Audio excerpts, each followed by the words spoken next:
Halo sahabatku, jumpa lagi bersama saya di channel Cerita Momo. Pernahkah kalian membayangkan, saat suami pamit dinas luar kota, ternyata dia malah asyik dengan wanita lain? Dan yang lebih menyakitkan, dia lupa menutup teleponnya, sehingga kalian mendengar jelas saat dia berkata kepada selingkuhannya, "Istriku itu beban hidupku." Sakit? Hancur? Pasti. Tapi Dwita, tokoh utama kita kali ini, memilih jalan yang berbeda. Dia tidak melabrak, dia tidak menangis histeris. Dia justru tersenyum, diam-diam menjual rumah mewah mereka senilai 10 miliar, dan menghilang tanpa jejak. Bagaimana syoknya Randi saat pulang dan mendapati rumah kosong melompong dengan pesan menohok di dinding? Kalian wajib nonton sampai habis karena endingnya benar-benar bikin puas dan gregetan. Nah, sebelum kita masuk ke kisah pembalasan dendam yang elegan ini, yuk dukung dulu channel ini dengan cara tekan tombol like dan subscribe ya. Jangan lupa, mari kita saling sapa di bawah. Tulis nama kalian, asal kota, dan ketik kata hadir di kolom komentar.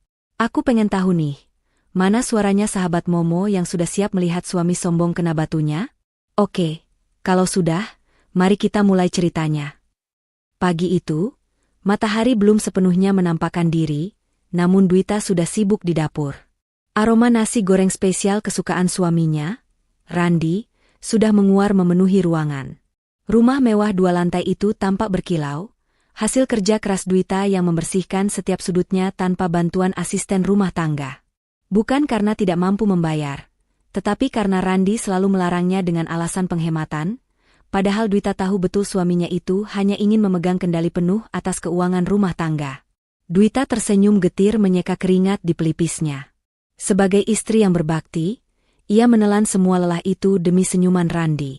Ia menata piring di meja makan dengan rapi, menyiapkan kopi dengan takaran gula yang pas, persis seperti keinginan Randi. Ia berharap pagi ini suaminya akan bangun dengan suasana hati yang baik, tidak seperti hari-hari sebelumnya yang penuh dengan amarah tanpa sebab. Tak lama kemudian, terdengar langkah kaki menuruni tangga. Randi muncul dengan wajah masam, rambutnya masih sedikit berantakan, namun sudah rapi dengan pakaian kerjanya. Ia langsung duduk di kursi makan tanpa menyapa Dwita sama sekali. Matanya terpaku pada layar ponsel, jemarinya sibuk mengetik pesan sambil sesekali tersenyum kecil. Senyum yang langsung hilang saat ia menoleh ke arah istrinya. "Mas, sarapan dulu. Aku sudah buatkan nasi goreng daging sapi kesukaanmu," ucap Dwita lembut sambil menyodorkan piring dengan penuh kasih sayang. Randi melirik sekilas ke arah piring itu, lalu mendengus kasar. "Nasi goreng lagi? Kamu nggak kreatif banget sih jadi istri. Kemarin soto, sekarang nasi goreng. Apa nggak bisa masak menu ala restoran bintang 5? Aku kerja banting tulang cari duit, masa makanannya kayak warung pinggir jalan terus. Bosan aku." Hati Dwita mencelos, nyeri sekali rasanya. Padahal bahan makanan di kulkas sedang menipis karena uang belanja yang diberikan Randi bulan ini sudah habis minggu lalu. Dwita bahkan diam-diam menggunakan uang tabungan pribadinya untuk membeli daging sapi kualitas terbaik agar nasi goreng itu terasa spesial. Namun, ia memilih diam. Menjawab hanya akan memancing amarah Randi yang merasa dirinya adalah raja di istana ini. "Maaf ya, Mas. Uang belanjanya sudah pas-pasan, jadi aku masak yang ada saja. Besok kalau Mas sudah gajian, aku masak yang lain," jawab Dwita sambil menunduk, mencoba meredam emosinya. "Alasan terus. Kamu itu enak ya hidupnya, di rumah cuma ongkang-ongkang kaki. Tinggal di rumah gedong begini, adem, nggak kepanasan. Coba lihat aku, harus macet-macetan, dimarahin atasan, pusing mikirin target. Kamu itu beruntung punya suami kayak aku yang bisa kasih fasilitas mewah begini. Harusnya kamu bersyukur, bukan malah kasih makan suami seadanya." Omel Randi sambil menyuap nasi goreng itu dengan kasar, tidak menghargai jerih payah istrinya sedikitpun. Dwita hanya bisa mengelus dada mendengar celotehan suaminya. Fasilitas mewah? Rumah ini adalah warisan dari mendiang ayah Dwita. Sertifikatnya pun masih atas nama Dwita, tersimpan rapi di brankas bank tanpa sepengetahuan Randi. Randi memang membayar tagihan listrik dan air, tapi itu jauh dari kata memberikan fasilitas mewah. Bahkan mobil yang dipakai Randi ke kantor pun sebenarnya dibeli dari hasil penjualan sebagian tanah warisan kakek Dwita, meski Randi selalu mengaku pada teman-temannya bahwa itu hasil bonus kantornya. Dwita tidak pernah mempermasalahkan materi. Ia mencintai Randi apa adanya. Dulu, Randi adalah pria yang manis dan penuh semangat juang. Namun sejak karirnya sedikit menanjak dan mereka menempati rumah warisan ini, sifat Randi berubah drastis. Ia menjadi sombong, arogan, dan berusaha menutupi rasa minder atas latar belakang istrinya dengan cara merendahkan Dwita setiap hari. Randi ingin merasa berkuasa, ia ingin Dwita bergantung sepenuhnya padanya. "Kemeja biru aku mana?" tanya Randi tiba-tiba dengan nada tinggi, memecahkan lamunan Dwita. "Sudah aku setrika, Mas. Ada di gantungan dekat lemari, sudah rapi," jawab Dwita sigap. "Awas kalau masih kusut. Kemarin teman kantor ada yang nanya, kok baju aku licin banget, pasti laundry mahal. Aku malu mau bilang kalau itu setrikaan istri." "Gengsi dong, masa istri manajer nyetrika sendiri kayak pembantu?" cibir Randi tanpa memikirkan perasaan istrinya. Kata-kata itu tajam menusuk ulu hati. Dwita dianggap setara pembantu hanya karena ia melakukan pekerjaan rumah tangga dengan tangannya sendiri demi melayani suami. Padahal, jika Dwita mau, ia bisa saja menyewa 5 pembantu sekaligus dengan uang warisannya, tapi ia memilih mengabdi. "Oh iya, Bu Rina kemarin telepon," kata Dwita pelan, mencoba mengalihkan pembicaraan, menyebut nama ibunya sendiri. "Ibu tanya kapan kita main ke sana. Ibu kangen sama kamu, Mas." Katanya sudah lama menantunya nggak kelihatan. Randi membanting sendoknya ke piring. Denting suaranya membuat Dwita tersentak kaget. "Ibu kamu itu rewel banget sih. Dikit-dikit minta ditengok." "Aku sibuk, Dwita." "Sibuk? Nggak punya waktu buat basa-basi sama orang tua yang bisanya cuma nanya kapan punya anak, kapan naik gaji. Bilang sama ibumu, nggak usah ganggu aku dulu. Aku lagi pusing banyak kerjaan." Dwita menahan air matanya agar tidak jatuh. Ibunya, Bu Rina, adalah orang yang paling berjasa membantu modal awal usaha sampingan Randi dulu, meski akhirnya bangkrut karena Randi tidak pandai mengelolanya. Dan sekarang, Randi bahkan enggan sekadar menyapa mertuanya dengan sopan. "Mas, tolong jangan bicara kasar begitu tentang ibu." "Alah, diam kamu. Jangan nambah beban pikiran aku pagi-pagi. Udah, aku berangkat." "Minggir." Randi berdiri, menyambar tas kerjanya, dan berjalan keluar tanpa mencium kening istrinya, kebiasaan manis yang sudah lama hilang ditelan keangkuhannya. Dwita mengantar sampai ke pintu depan. Ia melihat Randi masuk ke dalam mobil, menyalakan mesin, dan melaju kencang meninggalkan pekarangan rumah yang luas itu tanpa menoleh sedikit pun. Dwita berdiri mematung di ambang pintu. Rumah besar ini terasa begitu sunyi dan dingin, seolah ikut merasakan kesedihan pemiliknya. Ia masuk kembali ke dalam, melihat sisa nasi goreng di piring Randi yang tidak habis. Sisa makanan itu seolah menggambarkan sisa-sisa cinta di hati Randi yang semakin menipis. Dwita membereskan meja makan dengan hati hampa, lalu duduk di sofa ruang tamu yang megah. Ia menatap sekeliling. Lukisan mahal, lampu gantung kristal, lantai marmer. Semua ini milik keluarganya, tapi di mata Randi, Dwita hanyalah wanita tidak berguna yang menumpang hidup. Tiba-tiba ponsel Dwita bergetar. Sebuah pesan masuk dari nomor tak dikenal. Penasaran, Dwita membukanya. Isinya hanya sebuah foto yang dikirim tanpa kata-kata. Foto tangan seorang pria yang mengenakan jam tangan persis milik Randi, sedang menggenggam mesra tangan wanita lain yang berkuku merah menyala di atas meja sebuah kafe remang-remang. Dwita memperbesar foto itu, jantungnya berdegup kencang. Jam tangan itu, Dwita sangat mengenalinya karena ia yang membelikannya sebagai hadiah ulang tahun Randi bulan lalu dengan uang tabungannya sendiri. Hatinya berdesir hebat, rasa sesak memenuhi rongga dadanya. Apakah ini alasan perubahan sikap Randi belakangan ini? Apakah suaminya punya wanita lain? Dwita mencoba menepis pikiran buruk itu. Ia adalah istri yang percaya pada suami. Ia tidak mau menjadi istri yang cemburuan tanpa bukti nyata. Namun, jauh di lubuk hatinya, insting seorang istri mulai berbisik keras. Ada yang tidak beres. Pengabdian yang ia berikan sepenuh hati sepertinya sedang dikhianati dengan kejam. Dwita menghela napas panjang, mencoba menguatkan hati untuk menjalani hari yang panjang ini sendirian, menanti kepulangan suami yang mungkin, hatinya sudah tidak lagi pulang ke rumah ini. 2 hari setelah kejadian foto misterius itu, suasana rumah terasa sedikit berbeda. Randi pulang lebih awal dari biasanya, namun bukan untuk menghabiskan waktu bersama Dwita. Ia langsung menuju kamar, mengeluarkan koper besar dari atas lemari, dan mulai melemparkan pakaian-pakaiannya ke atas kasur dengan sembarangan. Siapkan baju-baju aku. Besok subuh aku harus berangkat ke puncak. Ada proyek pembangunan villa baru yang harus diawasi langsung. Aku di sana 3 hari, perintah Randi tanpa menatap istrinya yang sedang melipat selimut. Dwita menghentikan kegiatannya. Hatinya berdesir curiga. Proyek di puncak? Setahu Dwita, perusahaan tempat Randi bekerja sedang fokus pada pengembangan di area pusat kota, bukan di daerah wisata. Namun, lagi-lagi Dwita menahan diri untuk tidak bertanya macam-macam. Ia takut pertanyaannya malah memicu pertengkaran sebelum kepergian suaminya. Sebagai istri yang baik, ia bangkit dan mulai membantu menata pakaian Randi ke dalam koper dengan rapi. Perlu bawa jaket tebal yang warna abu-abu. Mas, di sana pasti dingin kalau malam, tanya Dwita lembut. Ya bawalah. Masa gitu aja harus ditanya? Pakai otakmu sedikit, Dwita. Jangan manja terus, bentak Randi. Dwita hanya mengangguk pelan, menelan kepahitan itu bulat-bulat. Ia memasukkan jaket, perlengkapan mandi, dan bahkan menyelipkan vitamin agar suaminya tidak jatuh sakit. Dwita melakukan semuanya dengan ketulusan seorang istri yang masih berharap suaminya akan berubah, meski firasat buruk terus menghantuinya. Keesokan subuhnya, Randi sudah siap berangkat. Penampilannya sangat rapi, terlalu rapi untuk ukuran orang yang akan meninjau proyek bangunan berdebu. Parfum mahalnya tercium menyengat, rambutnya ditata klimis. Dwita mengantar sampai ke teras, menyalami tangan suaminya dengan takzim.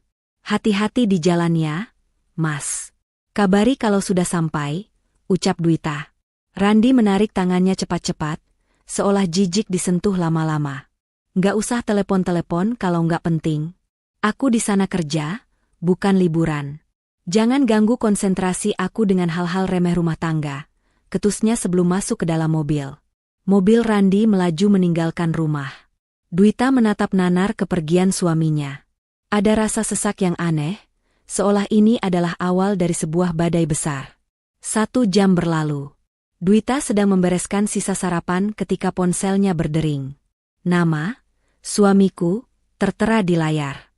Hati Dwita sedikit lega, berpikir mungkin Randi berubah pikiran dan ingin mengabari posisinya. Dengan cepat ia mengangkat panggilan itu. Halo, Mas? Sudah sampai mana? Tanya Dwita antusias. Namun, bukan sapaan hangat yang ia terima, melainkan teriakan keras yang memekakan telinga. Heh, Dwita. Kamu itu kalau kerja yang becus dong. Mana powerbank aku? Aku cari di tas kecil nggak ada. Kamu lupa masukin, ya? Teriak Randi dari seberang sana. Suaranya penuh emosi, beradu dengan deru mesin mobil yang melaju kencang. Dwita terkejut. Ia yakin betul sudah memasukkan benda itu. Ada kok, Mas. Aku taruh di saku depan tas ransel, di resleting bagian dalam supaya nggak jatuh. Coba Mas cek lagi pelan-pelan. Terdengar suara kresek-kresek kasar, sepertinya Randi sedang mengaduk-aduk tasnya sambil menyetir. Hening sejenak, lalu terdengar dengusan kesal. Oh, ada di sini. Makanya kalau naruh barang itu bilang. Jangan diam aja. Bikin orang panik pagi-pagi. Dasar istri nggak berguna, nyiapin barang suami aja harus bikin emosi dulu. Maaf, Mas. Lirih Dwita. Udah males aku ngomong sama kamu. Bikin mood hancur aja. Randi tidak menutup teleponnya.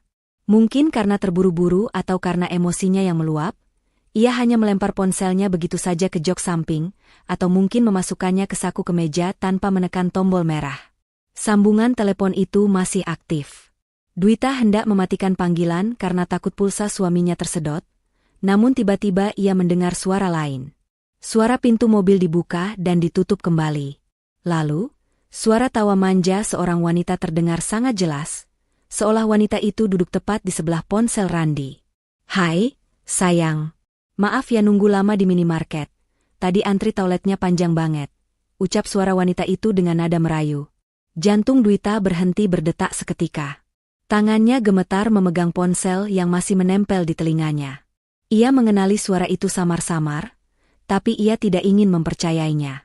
Itu suara Sinta, mantan sekretaris di kantor lama Randi yang dulu pernah dikenalkan padanya sekilas. "Nggak apa-apa, Babe. Yang penting sekarang kita sudah berduaan." Akhirnya bebas juga dari suasana rumah yang bikin sumpek. Suara Randi terdengar berbeda 180 derajat. Nadanya lembut, penuh kasih sayang, nada yang sudah bertahun-tahun tidak pernah ia berikan pada Dwita. "Emang tadi kamu telepon siapa sih, Yang? Kok mukanya ditekuk gitu?" tanya wanita itu lagi. Suara sabuk pengaman dipasang terdengar, klik. "Biasa, telepon si Dwita. Istri bodoh itu naruh barang aja nggak becus. Pagi-pagi udah bikin darah tinggi," jawab Randi enteng, diiringi tawa mengejek. Air mata Dwita mulai menetes. Satu persatu, jatuh membasahi pipinya tanpa bisa dibendung. Namun ia tidak bersuara. Ia membekap mulutnya sendiri kuat-kuat, menahan isak tangis agar tidak terdengar ke seberang sana. Ia ingin mendengar semuanya. Ia butuh kebenaran yang menyakitkan ini. "Ih, kamu jahat banget sih sama istri sendiri," ucap Sinta dengan nada yang dibuat-buat, sama sekali tidak terdengar tulus membela. "Terus kapan dong janji kamu mau nikahin aku? Kita kan udah backstreet hampir setahun, Mas. Aku capek jadi yang kedua terus. Kamu bilang mau ceraikan dia secepatnya." Hening sejenak. Hanya suara mesin mobil yang terdengar stabil. Dwita menahan napas, menunggu jawaban suaminya dengan hati yang serasa diiris sembilu. "Sabar ya, sayang," jawab Randi, suaranya terdengar sangat jelas dan jernih, menghantam gendang telinga Dwita bagaikan petir di siang bolong. "Aku belum bisa ceraiin dia sekarang. Kamu tahu kan, istriku itu beban hidupku. Dia itu nggak bisa apa-apa, nggak kerja, cuma numpang hidup. Tapi masalahnya, rumah mewah yang kita tempatin itu sertifikatnya masih atas nama dia. Itu warisan bapaknya." "Terus?" desak Sinta. "Ya aku harus main cantik dulu. Aku lagi cari cara buat bujuk dia supaya mau balik nama sertifikat itu jadi atas namaku atau minimal jadi harta gono gini. Si Dwita itu kan bucin banget sama aku, gampang dibodohin.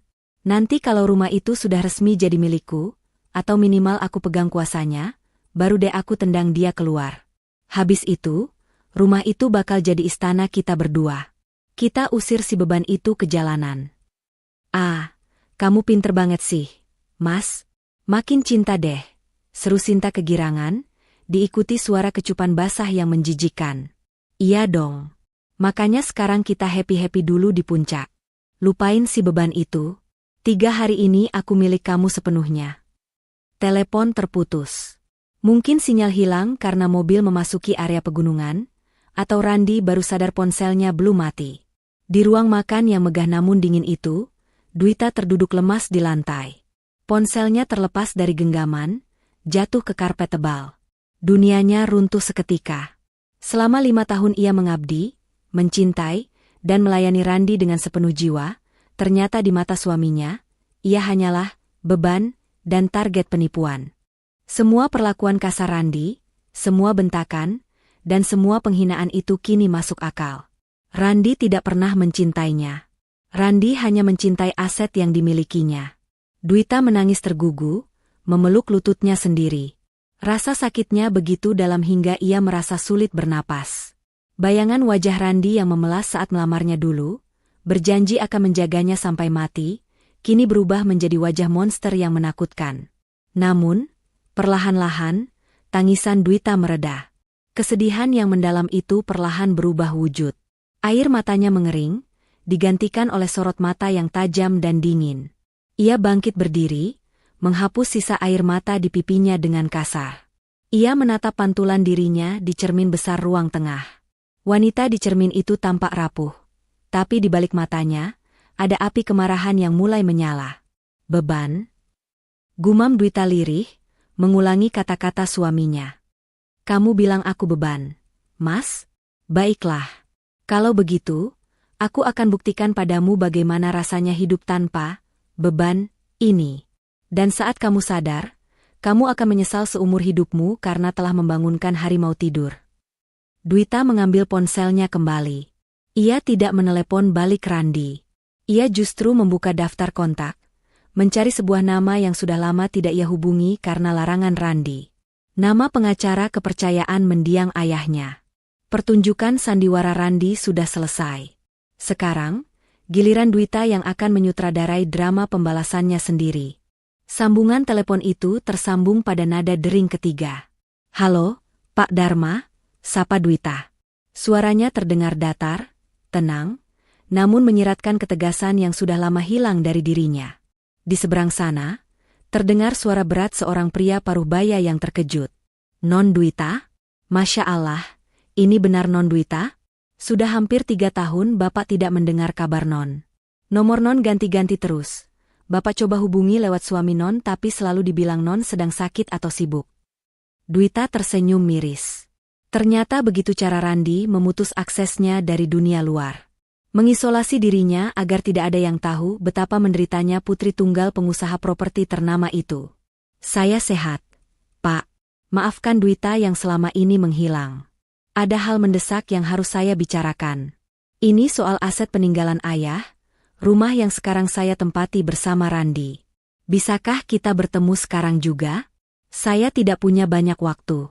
Randi sedang di luar kota selama 3 hari, dan saya harus menyelesaikan semuanya sebelum dia kembali." Pak Dharma, yang sudah mengabdi puluhan tahun pada keluarga Dwita, seolah menangkap sinyal bahaya dari nada bicara putri majikannya itu.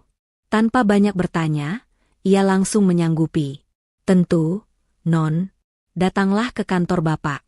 Berkas-berkas asli rumah itu masih aman di brankas kantor, sesuai amanat almarhum ayah Non dulu." 1 jam kemudian, Dwita sudah duduk di ruang kerja Pak Dharma yang bernuansa kayu jati klasik. Di hadapannya terhampar dokumen-dokumen penting, sertifikat hak milik, surat-surat berharga, dan yang paling penting, dokumen perjanjian pranikah. Pak Dharma menatap Dwita dengan pandangan iba bercampur geram, setelah mendengar cerita singkat tentang insiden telepon tadi pagi. Wajah Dwita yang dulu ceria kini terlihat tirus, meski sorot matanya tajam menyala. "Kurang ajar betul suamimu itu, Non," geram Pak Dharma sambil mengepalkan tangan di atas meja. "Bapak sudah curiga sejak awal. Dulu ayah Non tidak pernah setuju Non menikah dengan dia. Randi itu terlihat ambisius tapi tidak punya kemampuan. Dan sekarang, dia berani menyebut Non sebagai beban? Padahal dia yang menumpang hidup di atas kemewahan yang Non miliki." Dwita mengambil napas panjang, lalu menghembuskannya perlahan. "Sudahlah, Pak. Menyesal sekarang tidak ada gunanya. Saya yang salah karena terlalu buta oleh cinta. Saya pikir ketulusan saya bisa merubah sifatnya, ternyata saya justru memelihara ular. Sekarang, saya hanya ingin satu hal, hancurkan egonya sampai ke akar-akarnya." Dwita menunjuk sertifikat rumah di meja. "Pak Dharma, tolong jual rumah ini. Sekarang juga." Pak Dharma terbelalak. "Jual? Rumah di kawasan elit ini nilainya sangat tinggi, Non. Minimal 10–12 miliar. Menjual aset sebesar ini butuh waktu, tidak bisa instan 1–2 hari. Pembelinya pun harus yang benar-benar bona fide. Saya tidak peduli harganya jatuh sedikit, asal cash keras dan prosesnya cepat. Bukankah Pak Dharma punya banyak koneksi klien investor asing yang sedang mencari properti di kawasan ini? Tawarkan pada mereka dengan harga, diskon, khusus, katakanlah 10 miliar bersih, asalkan transaksinya selesai dalam 2x24 jam. Saya ingin saat Randi pulang nanti, rumah ini sudah bukan milik saya lagi." Pak Dharma terdiam sejenak, berpikir keras. Sebagai pengacara handal, ia mengerti arah permainan Dwita. Ini bukan soal uang, ini soal pembalasan dendam. "Baik," angguk Pak Dharma mantap. "Kebetulan ada klien Bapak dari Singapura, Mr. Lee, yang sedang mencari rumah tinggal untuk anaknya yang akan kuliah di sini. Dia punya dana likuid siap pakai. Kalau harganya Non turunkan sedikit di bawah pasar seperti itu, Bapak yakin dia akan langsung transfer hari ini juga sebagai tanda jadi, dan pelunasan besok." "Lakukan, Pak. Urus semua administrasinya.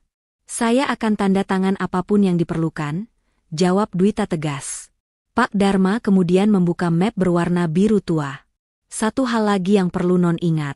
Beruntung dulu ayah Non memaksa Non menandatangani perjanjian pisah harta ini sebelum menikah. Meskipun saat itu Randi sempat tersinggung. Dengan adanya dokumen ini, Randi tidak punya hak sepeser pun atas hasil penjualan rumah ini. Ini murni aset bawaan Non. Jadi, ketika dia menuntut Gonogini nanti, dia akan gigit jari. Dwita tersenyum tipis, sebuah senyuman yang penuh luka namun mematikan. Dia tidak hanya akan gigit jari, Pak. Dia akan kehilangan tempat berteduh, kehilangan harga diri, dan kehilangan beban yang selama ini dia hina. Setelah urusan administrasi awal selesai, Dwita pamit. Sebelum keluar ruangan, Pak Dharma menahan langkahnya. Non Dwita, Ibu Rina, Ibu Non, beliau sangat merindukan Non. Apakah Non tidak ingin memberitahu beliau soal ini? Dwita tertegun. Bayangan wajah ibunya yang lembut melintas. Nanti, Pak, setelah semuanya beres. Saya tidak mau ibu sedih melihat kegagalan rumah tangga saya. Saya akan datang ke ibu ketika saya sudah berdiri tegak sebagai wanita yang merdeka, bukan sebagai istri yang terbuang. Dwita kembali ke rumah mewahnya. Siang itu terik matahari terasa menyengat, tapi hati Dwita terasa beku. Ia membuka pintu utama, melangkah masuk ke dalam istana yang selama 5 tahun ini menjadi sangkar emas sekaligus neraka baginya. Ia berjalan perliling ruangan. Tangannya menyentuh sofa kulit impor dari Italia yang dulu ia pilih bersama Randi, saat Randi masih pura-pura manis. Ia menatap TV layar datar 80 inci tempat Randi biasa menonton bola sambil meneriakinya minta kopi. Semua barang di sini memiliki kenangan, dan ironisnya, hampir semua kenangan itu menyakitkan. Dwita masuk ke kamar tidur utama. Di dinding, tergantung foto pernikahan mereka yang sangat besar.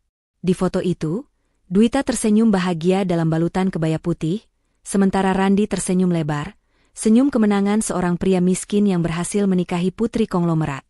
Dwita menatap foto itu lekat-lekat. Tidak ada air mata lagi. Ia menurunkan bingkai foto raksasa itu dengan susah payah. Berat, tapi ia tidak peduli. Setelah berhasil diturunkan, ia tidak membantingnya.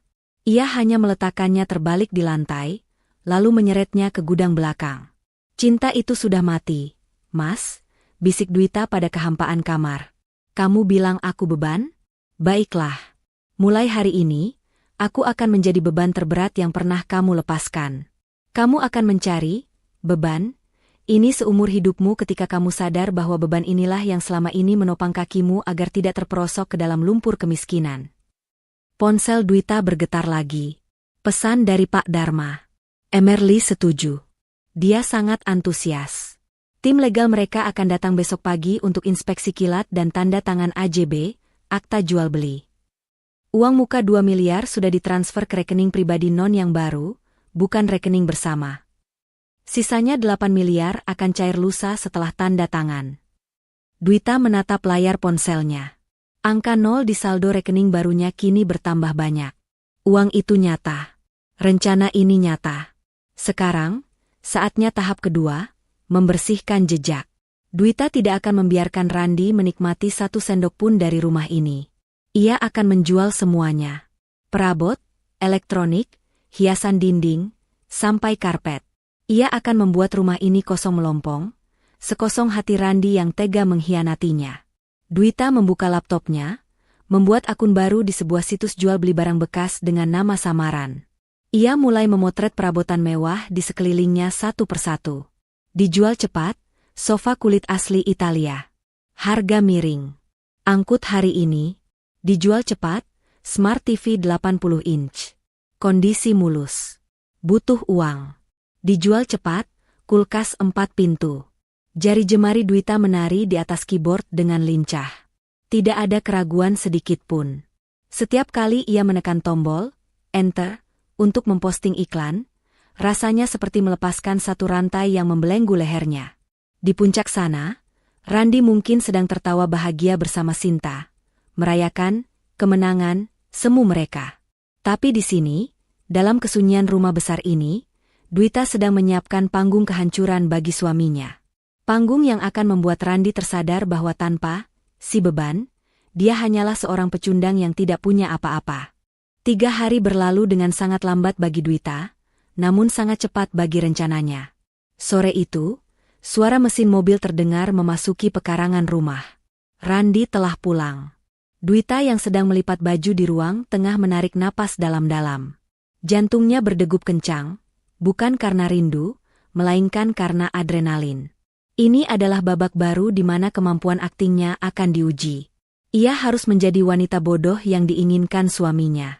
Ia harus menjadi beban yang manis sebelum meledakkan segalanya. Pintu terbuka. Randi masuk dengan wajah yang dibuat-buat lelah. Kemejanya sengaja dikeluarkan sedikit agar terlihat seperti orang yang baru saja banting tulang di proyek. Padahal, aroma parfum wanita yang samar-samar menempel di kerah bajunya menceritakan kisah yang berbeda, kisah tentang liburan romantis di Villa Puncak bersama Sinta. "Assalamualaikum," ucap Randi datar, melepaskan sepatunya sembarangan di dekat pintu.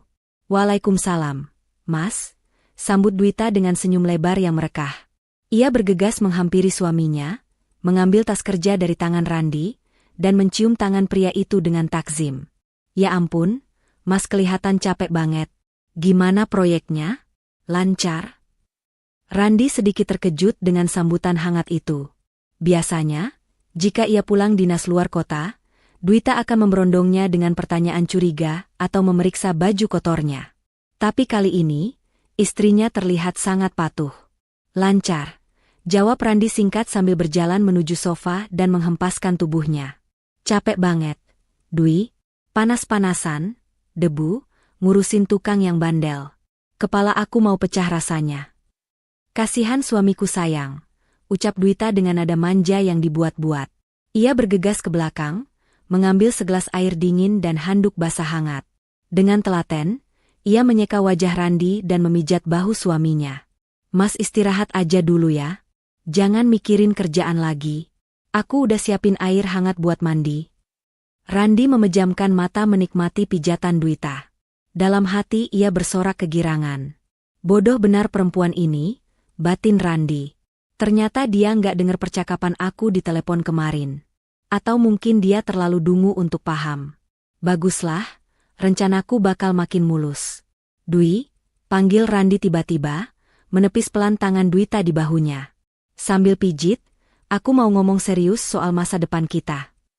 Dwita menahan gejolak jijik di dadanya. Ia tahu kemana arah pembicaraan ini. "Ngomong apa, Mas?" tanyanya dengan wajah polos. "Soal rumah ini," Randi memulai sandiwaranya, memasang wajah prihatin yang sangat meyakinkan. "Kemarin pas di proyek, aku ngobrol sama konsultan pajak. Katanya, peraturan pemerintah tahun depan bakal berubah. Pajak rumah mewah atas nama perorangan yang tidak bekerja kayak kamu, bakal naik 300%. Itu gede banget loh, Dwi. Bisa ratusan juta per tahun." Dwita pura-pura terkejut, menutup mulutnya dengan tangan. "Hah? Masa sih, Mas? Kok aku nggak pernah dengar berita itu di TV?" "Ya kamu mana ngerti urusan beginian?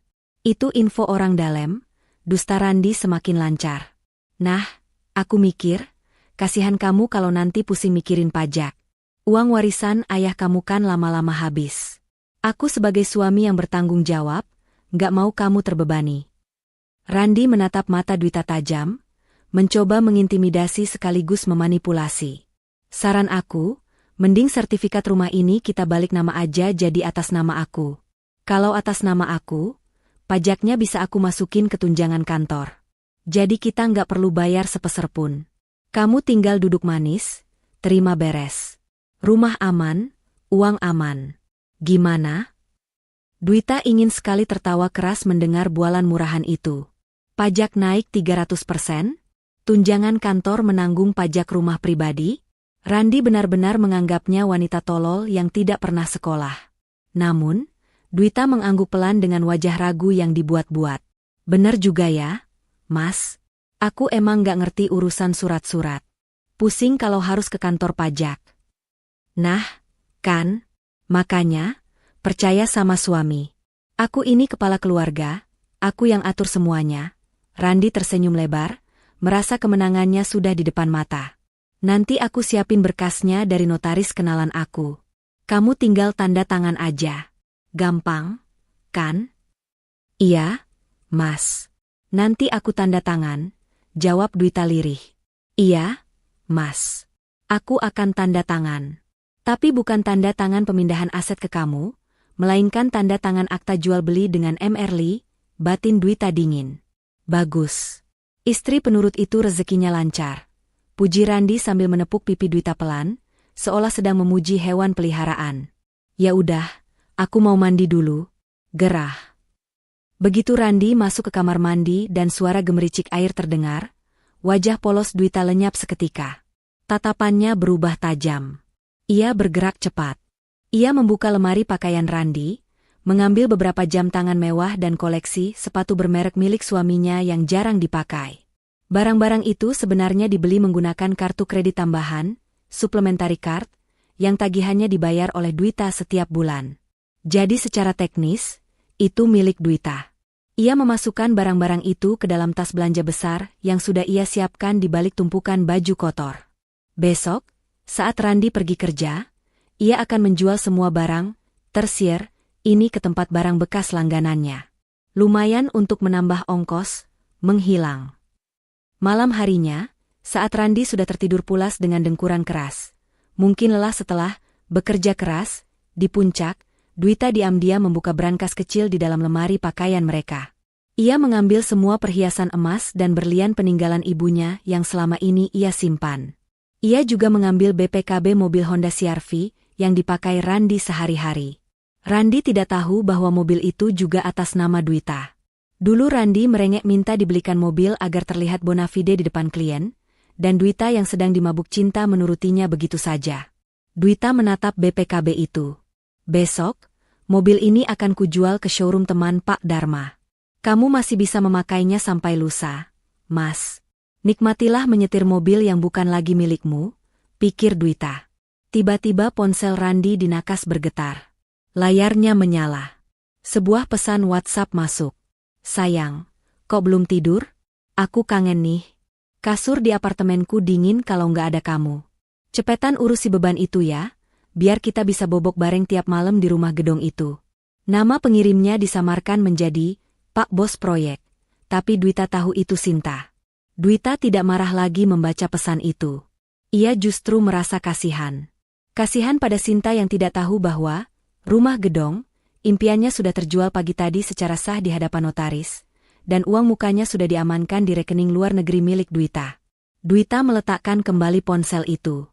Ia kembali berbaring di samping suaminya, memunggungi pria yang telah menghancurkan hidupnya. Ini adalah malam-malam terakhir ia tidur di rumah ini. Keesokan harinya, sandiwara berlanjut.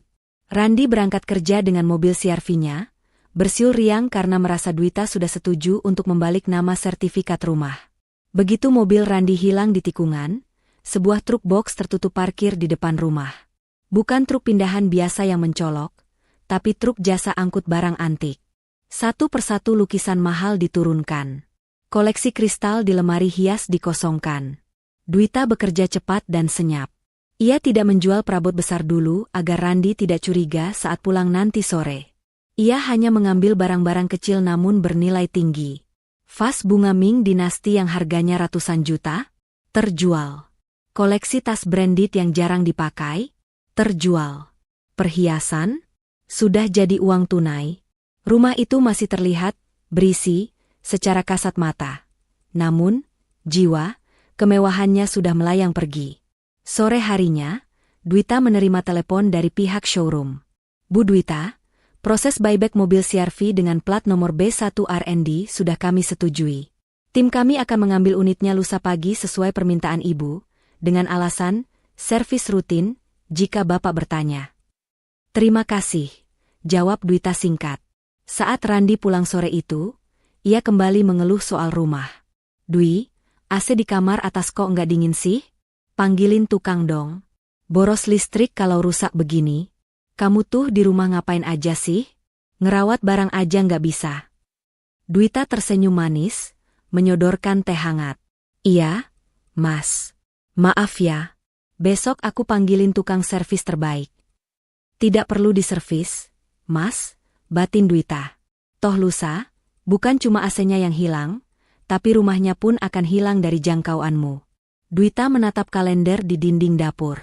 Lingkaran merah besar melingkari tanggal lusa. Anniversary kelima. Itu adalah tenggat waktunya.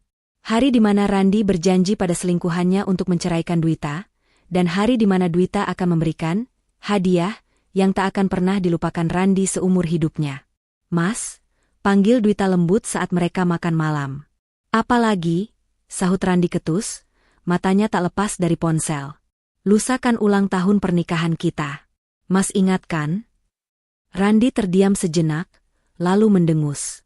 "Oh, iya, Kenapa? Mau minta kado mahal? Nggak ada uang aku. Lagi banyak pengeluaran." "Enggak kok, Mas. Aku nggak minta kado," jawab Dwita dengan tatapan yang sulit diartikan. "Aku cuma mau bilang, lusa aku akan kasih kejutan spesial buat Mas. Kejutan yang bakal bikin Mas bebas dari semua masalah Mas selama ini." Randi menoleh, alisnya terangkat sebelah. "Bebas dari masalah? Maksud kamu mau tanda tangan surat rumah itu lusa? Sebagai hadiah buat aku?" Dwita mengangguk pelan. "Iya, itu, dan ada satu lagi kejutan besar. Pokoknya Mas pasti kaget." Randi tersenyum miring. Dasar perempuan gampangan. Dikasih janji manis dikit langsung luluh, pikirnya. "Oke, aku tunggu kejutannya. Awas kalau ngecewain," ancam Randi. Dwita tersenyum. Senyuman misterius yang membuat bulu kuduk berdiri jika saja Randi cukup peka untuk menyadarinya. "Tenang saja, Mas. Kali ini, aku jamin Mas nggak akan kecewa. Mas justru akan sangat terkesan." Pagi itu, langit Jakarta tampak mendung, seolah menahan beban air yang siap tumpah kapan saja. Namun, bagi Dwita, hari ini adalah hari yang paling cerah dalam 5 tahun terakhir hidupnya. Randi sedang sibuk mematut diri di depan cermin, merapikan dasinya. Wajahnya berseri-seri, bukan karena melihat istrinya, tapi karena membayangkan rencana busuknya yang akan segera terwujud. "Ingat ya, Dwi," ucap Randi tanpa menoleh. "Lusa pas anniversary, kita ke notaris temanku. Kamu jangan lupa bawa KTP sama kartu keluarga. Pokoknya kamu tinggal tanda tangan pemindahan hak sertifikat rumah. Setelah itu, urusan pajak biar aku yang handle. Kamu nggak usah pusing." Dwita yang sedang menyiapkan bekal makan siang Randi, hanya tersenyum tipis. "Siap, Mas. Semua berkas sudah aku siapkan di map biru. Nanti aku bawa." "Bagus. Gitu dong jadi istri, nurut sama suami. Nanti kalau urusan rumah beres, aku janji deh beliin kamu daster baru." Ejek Randi sambil tertawa meremehkan, lalu menyambar kunci mobil dan pergi begitu saja. Sepeninggal Randi, Aura, istri penurut, itu luntur seketika dari wajah Dwita. Ia melirik jam dinding. Pukul 8 pagi. Waktunya bergerak. Dwita tidak membereskan rumah hari ini. Ia justru berganti pakaian dengan setelan blazer formal yang sudah lama tidak ia kenakan sejak menikah. Ia memoles wajahnya dengan make-up tipis namun elegan, menutupi mata panda akibat kurang tidur memikirkan strategi. Ia memesan taksi online, menghindari menggunakan mobil CR-V agar tidak terlacak oleh Randi jika suaminya tiba-tiba mengecek GPS. Tujuannya satu, kantor notaris rekanan Pak Dharma di kawasan Sudirman. Di sana, di sebuah ruangan pertemuan yang dingin dan tertutup rapat, Pak Dharma dan seorang perwakilan dari Emerly, investor asal Singapura itu, sudah menunggu. "Selamat pagi, Non Dwita," sapa Pak Dharma ramah, namun matanya menyeratkan keseriusan. "Semua dokumen akta jual beli, AJB, sudah siap. Pihak pembeli sudah menyetujui semua persyaratan Non, harga 10 miliar tunai, dan serah terima kunci dilakukan lusa jam 12 siang, tepat saat rumah kosong." Dwita mengangguk mantap. Ia duduk dan mulai membaca lembar demi lembar dokumen itu dengan teliti. Ia bukan wanita bodoh seperti yang Randi kira. Ia lulusan manajemen bisnis dengan predikat cum laude sebelum Randi mematikan potensinya dan menjadikannya ibu rumah tangga penuh waktu. "Saya tanda tangan di sini?" tanya Dwita. "Betul, Non. Dan di sini untuk surat pernyataan pengosongan aset, tunjuk notaris." Tanpa ragu sedikitpun, pena di tangan Dwita menari di atas kertas bermeterai itu. Goresan tintanya tegas, setegas keputusannya membuang masa lalu. Detik itu juga, secara hukum, rumah mewah tempat ia dan Randi bernaung bukan lagi miliknya. Transaksi berhasil, ucap perwakilan Emerly sambil mengecek tabletnya. Sisa pelunasan sebesar 8 miliar sudah kami transfer ke rekening baru Ibu Dwita sekarang. Bukti transfer sudah dikirim ke email. Ponsel Dwita bergetar. Sebuah notifikasi dari bank digital muncul di layar. Angka itu tertera jelas, 8 miliar rupiah. Ditambah uang muka 2 miliar yang sudah masuk sebelumnya, kini Dwita memegang uang tunai 10 miliar rupiah. Dwita menatap angka itu dengan nanar. Uang sebanyak ini bisa membeli 10 harga diri Randi, namun tidak bisa membeli kembali 5 tahun waktunya yang terbuang sia-sia. Terima kasih, Pak Dharma. Terima kasih semuanya, ucap Dwita. Tolong pastikan Satpam Komplek tidak tahu soal transaksi ini sampai lusa. Saya ingin memberikan kejutan perpisahan yang layak untuk mantan suami saya. Beres, Non. Kami sudah atur semuanya. Privasi Non terjamin, jawab Pak Dharma. Selesai urusan di notaris, Dwita tidak langsung pulang. Ia mampir ke sebuah bank swasta lain untuk memecah uang tersebut ke dalam beberapa instrumen investasi, deposito, obligasi negara, dan sebagian dalam bentuk valuta asing. Ia memastikan jejak keuangannya rumit dan tidak bisa diendus oleh Randi yang awam soal finansial. Siang harinya, Dwita kembali ke rumah sebelum Randi pulang. Ia melepas blazer mahalnya, menyimpannya di koper tersembunyi, dan kembali mengenakan daster rumahan yang sederhana. Ia duduk di ruang tengah, menatap sekeliling. Rumah ini sudah laku. Secara teknis, ia dan Randi sekarang adalah penumpang gelap di rumah orang lain. Tiba-tiba, ponsel Dwita berbunyi. Randi menelepon. Halo, Mas? Dwi, kamu di rumah kan? Suara Randi terdengar mendesak. Iya, Mas. Kenapa? Tolong fotoin ruang tamu sama taman belakang sekarang. Kirim ke WA aku. Cepetan, perintah Randi. Buat apa, Mas? Ah bawel. Lakuin aja perintah suami. Ada teman kantor mau lihat desain interiornya, dia nanya-nanya referensi. Udah buruan. Dwita tahu Randi berbohong.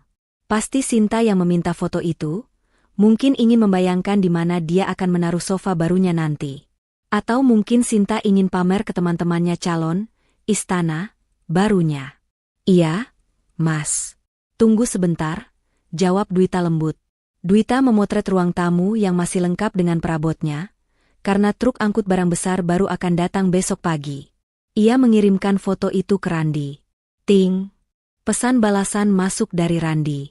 Oke. Bagus. Jangan diberantakin ya. Awas kalau kotor. Dwita tersenyum sinis. Tenang saja, Mas. Nanti akan sangat bersih. Saking bersihnya, kamu bisa melihat pantulan wajah bodohmu di lantai marmer itu. Malam harinya, Randi pulang dengan membawa sebuah brosur mobil Pajero Sport terbaru. Ia melempar brosur itu ke meja makan saat Dwita sedang menyiapkan sayur asem. Dwi, lihat nih. Keren kan? Randi menunjuk gambar mobil gagah itu. Nanti begitu sertifikat rumah udah balik nama ke aku, kita gadain sebentar ke bank buat ambil ini. Kan sertifikatnya nganggur. Sayang kalau nggak diputar jadi aset produktif. Aset produktif? Tanya Dwita polos. Bukannya mobil itu aset depresiasi ya, Mas? Harganya turun terus? Randi mendelik. Sok tahu kamu. Mobil kayak gini tuh naikin value aku di depan klien. Kalau aku sukses, kamu juga yang enak. Udah deh, jangan banyak nanya. Pokoknya lusa kita tanda tangan, bulan depan mobil ini parkir di garasi kita. Iya, Mas. Semoga impian Mas tercapai ya, jawab Dwita ambiguitas. Randi makan dengan lahap, tidak sadar bahwa ia sedang makan malam terakhir di meja makan Jati Jepara yang mahal ini. Besok, meja ini akan diangkut oleh kolektor barang antik yang sudah membayar lunas pada Dwita tadi siang via transfer. Oh iya, Dwi. Besok aku lembur sampai malam, kata Randi dengan mulut penuh nasi. Mungkin pulang jam 11 atau jam 12 malam. Ada meeting penting sama direksi. Dwita tahu itu kode untuk, aku mau merayakan pre-anniversary sama Sinta. Tapi ini justru kabar baik.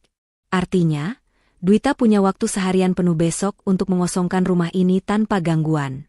Iya, Mas. Kerja yang rajin ya. Jaga kesehatan, ucap Dwita. Malam itu, saat Randi sudah mendengkur, Dwita diam-diam mengemasi barang-barang pribadinya yang tersisa.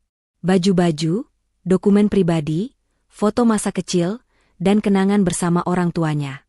Semuanya masuk ke dalam 3 koper besar yang ia sembunyikan di dalam lemari dinding gudang belakang yang kuncinya hanya ia yang pegang. Ia juga memesan tiket pesawat ke Bali untuk penerbangan lusa sore.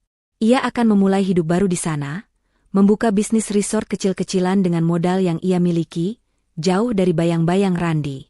Sebelum tidur, Dwita menatap wajah suaminya untuk terakhir kalinya. Dulu wajah ini adalah segalanya baginya. Kini, wajah ini hanya mengingatkannya pada kepalsuan. Selamat menikmati mimpi indahmu malam ini, Mas, bisik Dwita pelan. Karena besok, kamu akan terbangun dalam mimpi buruk yang nyata. Dwita mematikan lampu tidur. Transaksi senyap sudah selesai. Uang sudah di tangan. Rumah sudah terjual. Besok adalah hari eksekusi, operasi rumah kosong. Matahari baru saja condong ke barat ketika Randi menjemput Sinta di depan butik langganannya. Mobil CR-V yang ia bawa, tanpa ia sadari sudah bukan lagi miliknya secara hukum, berhenti mulus di lobi. Sinta masuk dengan wajah cemberut, membanting pintu mobil cukup keras hingga membuat Randi terlonjak kaget. Kenapa lagi sih, sayang? Baru ketemu kok mukanya ditekuk gitu, tanya Randi sambil mencoba meraih tangan Sinta, namun ditepis kasar. Aku capek. Mas, capek sembunyi-sembunyi terus. Sinta meluapkan emosinya. Tadi aku ketemu teman arisan, mereka semua pamer foto liburan sama suami sah. Lah aku, mau upload foto kita di puncak kemarin aja kamu larang-larang. Katanya takut ketahuan si beban itu. Sampai kapan aku harus jadi hantu yang gak dianggap begini? Randi menghela napas panjang. Ia tahu Sinta mulai kehilangan kesabaran. Ia harus memutar otak untuk menenangkan wanita idaman yang menurutnya jauh lebih berkelas dibandingkan istrinya di rumah. Randi membelokkan mobil menuju sebuah restoran fine dining di kawasan Senopati, tempat yang sangat mahal dan tidak pernah sekalipun ia kunjungi bersama Dwita karena alasan harus hemat. Di sana, di bawah temaram lampu kristal restoran, Randi mulai melancarkan bujuk rayunya. Ia menggenggam tangan Sinta erat-erat, menatap manik mata wanita itu dengan keseriusan yang dibuat-buat. Dengerin aku, Sin. Kesabaran kamu itu investasi. Dan besok, investasi itu bakal cair, ucap Randi dengan nada penuh percaya diri. Sinta menaikkan sebelah alisnya, masih ragu. Maksud kamu? Besok itu anniversary aku sama Dwita yang kelima. Itu hari keramatnya, jelas Randi dengan seringai licik. Aku sudah atur skenario sempurna. Aku bilang ke dia kalau peraturan pajak berubah dan aset harus dibalik nama ke aku biar aman. Kamu tahu kan Dwita itu sebodoh apa? Dia percaya bulat-bulat. Dia sudah setuju tanda tangan besok. Mata Sinta mulai berbinar, kemarahannya perlahan luntur digantikan oleh rasa penasaran yang tamak. Serius dia mau tanda tangan gitu aja? Tanpa curiga? Serius. Dia itu bucin akut. Sin. Dia pikir aku melakukan ini demi kebaikan rumah tangga. Padahal begitu sertifikat itu ganti nama jadi Randi Pratama, detik itu juga aku punya kuasa penuh. Aku bisa gadain sertifikatnya buat modal nikah kita yang mewah, atau aku bisa jual rumah itu buat beli 2 rumah baru, 1 buat kita, 1 buat kontrakan biar kita punya passive income. Sinta memekik kegirangan, hampir saja memeluk Randi di tengah restoran jika tidak ditahan oleh rasa malu. Mas Randi pinter banget sih. Terus nasib si Dwita gimana? Randi tertawa meremehkan sambil memotong steak di piringnya. Ya terserah dialah. Paling aku kasih uang kerohiman dikit buat dia nyewa kos-kostan petak. Habis itu aku talak. Biar dia ngerasain gimana susahnya cari duit. Selama ini dia cuma jadi parasit. Ongkang-ongkang kaki di rumah warisan bapaknya. Setelah makan malam mewah yang menghabiskan separuh gaji bulanan Randi, yang ia gesek menggunakan kartu kredit, Randi mengajak Sinta berkeliling. Bukan ke hotel, melainkan ke area perumahan elit tempat ia tinggal. Randi ingin memamerkan trofi kemenangannya sebelum benar-benar ia miliki sepenuhnya. Randi memarkirkan mobilnya di seberang jalan, agak jauh dari gerbang rumahnya agar tidak terlihat oleh satpam atau Dwita. Dari balik kaca mobil yang gelap, Mereka berdua menatap bangunan megah 2 lantai bergaya kolonial modern itu. Rumah itu tampak berdiri kokoh dan angkuh, dengan pilar-pilar tinggi dan halaman yang luas. Lihat itu, sayang, tunjuk Randi bangga. Itu bakal jadi istana kamu sebentar lagi. Coba bayangin, kamu turun dari mobil di carport itu, terus kamu duduk santai di balkon atas sambil minum teh sore, sementara pembantu, bukan Dwita, yang ngelayanin kamu. Sinta menempelkan wajahnya ke kaca jendela, menatap rumah itu dengan tatapan lapar. Ia membayangkan dirinya menjadi nyonya rumah di sana, mengundang teman-teman sosialitanya untuk pesta barbeque di taman belakang yang luas itu. Ih, bagus banget, Mas. Tapi cat pagarnya agak kuno deh warnanya. Nanti kalau kita udah nikah, aku mau ganti warna emas biar kelihatan lebih glamour. Terus gordennya juga harus ganti yang sutra. Jangan kain murahan kayak yang sekarang. Celoteh Sinta penuh semangat, seolah-olah rumah itu sudah sah menjadi miliknya. Atur aja, sayang. Apapun yang kamu mau, lakuin. Yang penting besok suratnya beres dulu, jawab Randi sambil mengelus rambut Sinta. Mereka tidak tahu bahwa di dalam rumah yang mereka tatap dengan penuh nafsu itu, situasi sebenarnya jauh dari apa yang mereka bayangkan. Jika Randi memiliki penglihatan tembus pandang, ia akan melihat pemandangan yang membuatnya jantungan.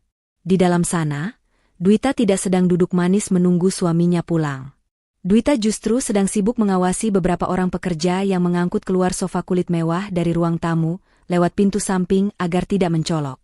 Lampu ruang depan sengaja dibiarkan menyala terang oleh Dwita untuk memberi kesan normal, padahal di balik pintu itu, ruang tamu sudah mulai melompong. Lukisan-lukisan dinding sudah lenyap, menyisakan paku-paku beton yang menancap sepi. Karpet Persia yang tebal sudah digulung rapi dan siap diangkut. Dwita yang berada di dalam, sempat mengintip dari balik tirai jendela lantai 2 saat melihat ada mobil yang berhenti cukup lama di seberang jalan. Ia mengenali mobil itu, mobil CR-V yang dipakai Randi. Instingnya mengatakan bahwa Randi tidak sendiri di dalam sana. Nikmatilah pemandangan itu selagi bisa, Mas, gumam Dwita dingin sambil menutup tirai kembali. Bermimpilah setinggi langit, karena besok aku akan menghempaskanmu ke dasar jurang. Kembali ke dalam mobil, Randi melirik jam tangannya. Sudah pukul 10 malam. Ia harus segera pulang untuk menjaga sandiwaranya sebagai suami yang baru pulang, lembur. Udah ya, sayang. Aku harus balik. Si beban pasti udah nungguin. Aku harus akting capek biar dia makin simpati dan besok tanda tangannya lancar, kata Randi. Sinta memajukan bibirnya, kesal karena momen indahnya harus berakhir. Ya udah deh. Tapi janji ya, ini terakhir kalinya kamu pulang ke dia sebagai suami. Besok malam, kamu harus rayain kemenangan kita di apartemenku. Janji, sayang. Besok malam kita pesta. Randi mengecup kening Sinta sebelum melajukan mobilnya mengantar sang kekasih gelap pulang, lalu bergegas menuju rumah yang ia yakini akan menjadi miliknya selamanya. Randi menyetir dengan perasaan di atas awan. Ia merasa menjadi pria paling cerdik di dunia. Ia berhasil memacari wanita cantik seperti Sinta, dan sebentar lagi akan menguasai aset miliaran rupiah dari istri yang ia anggap bodoh. Tidak terlintas sedikit pun di benaknya bahwa kebodohan, Dwita adalah perangkap paling mematikan yang pernah ia injak. Sesampainya di rumah, Randi masuk dengan gaya yang sama seperti kemarin. Lelah, letih, lesu. Namun saat ia melangkah masuk ke ruang tamu, ia merasa ada yang aneh. Ruangan terasa lebih lega. Dwi, panggil Randi. Dwita muncul dari dapur membawa segelas air. Wajahnya tenang. Ya, Mas, sudah pulang? Randi mengedarkan pandangan. Ini, kok kayak ada yang kurang ya? Perasaan kemarin ada guci besar di pojok sana. Randi menunjuk sudut ruangan yang kini kosong. Jantung Dwita berdegup kencang, namun wajahnya tetap datar tanpa ekspresi. Oh, itu, tadi kesenggol kucing tetangga yang masuk. Mas, pecah. Jadi aku buang pecahannya. Sayang banget ya, padahal itu kesukaan Mas. Randi mengerutkan kening. Kucing? Ceroboh banget sih kamu. Pintu nggak dikunci apa? Itu guci mahal, Dwi. Haduh, bener-bener deh, makin hari makin nggak becus urus rumah. Omel Randi, Namun ia tidak memperpanjang masalah itu karena pikirannya sudah terlalu fokus pada sertifikat rumah. Lagi pula, pikirnya, besok ia bisa beli 10 guci baru kalau rumah ini sudah jadi miliknya. Maaf, Mas, jawab Dwita singkat. Ya udah, siapin baju tidur aku. Besok hari besar. Jangan sampai kamu telat bangun. Kita ke notaris jam 9 pagi, jangan lupa. Perintah Randi sambil melenggang naik ke tangga, melewati dinding-dinding yang lukisannya sudah hilang namun tidak ia sadari karena kelelahan dan rasa percaya diri yang berlebihan. Dwita menatap punggung suaminya yang menghilang di balik pintu kamar. Ia tersenyum miring. Guci itu tidak pecah, melainkan sudah berpindah tangan ke seorang kolektor keramik antik sore tadi dengan harga 15 juta rupiah. Tenang saja, Mas, bisik Dwita pada kesunyian malam. Besok memang hari besar. Hari di mana kamu akan kehilangan segalanya, termasuk akal sehatmu. Malam itu menjadi malam terakhir Randi tidur di kasur empuk King Cole itu. Ia tidur nyenyak memimpikan kekayaan, sementara di sebelahnya, Dwita terjaga sepanjang malam, menghitung detik demi detik menuju ledakan bom waktu yang telah ia rakit dengan sempurna. Pagi itu, di hari ulang tahun pernikahan yang kelima, Randi bangun dengan semangat yang meluap-luap. Ia bersiul riang saat mengenakan kemeja terbaiknya dan menyemprotkan parfum mahal berulang kali. Di benaknya, hari ini bukan sekadar perayaan pernikahan, melainkan hari penobatan dirinya sebagai pemilik seharta kekayaan Dwita.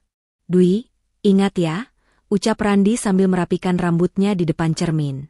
Jam 10 nanti kamu langsung ke kantor notaris Pak Budi di Jalan Pemuda. Aku ke kantor sebentar ambil berkas pajak, nanti kita ketemu di sana. Jangan telat, jangan lupa bawa KTP asli. Dwita, yang sedang duduk di tepi ranjang, menatap suaminya dengan sorot mata yang sulit diartikan. Iya, Mas. Aku pasti datang. Aku sudah siapkan kejutan spesial buat kamu di sana. Randi tertawa renyah, tawa yang terdengar sangat menyakitkan di telinga Dwita. Nah, gitu dong. Itu baru istri berbakti. Pokoknya kalau hari ini lancar, nanti malam kita dinner romantis. Aku yang bayar. Tentu saja kamu yang bayar. Pakai uang hasil jual harga dirimu, batin Dwita. Hati-hati di jalan, Mas, ucap Dwita pelan saat Randi mencium pipinya sekilas, ciuman formalitas yang terasa dingin. Begitu mobil CR-V, yang statusnya sudah milik showroom namun dipinjamkan sehari lagi, menghilang dari balik gerbang, Dwita langsung bergerak. Ia tidak bersiap-siap ke notaris. Ia justru mengambil ponselnya dan menekan tombol panggil cepat. Sekarang, perintahnya singkat. Hanya dalam hitungan 10 menit, 3 truk besar merapat ke depan rumah.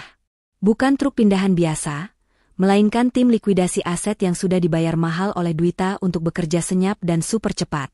Belasan orang berseragam hitam turun dan langsung bekerja dengan efisiensi militer.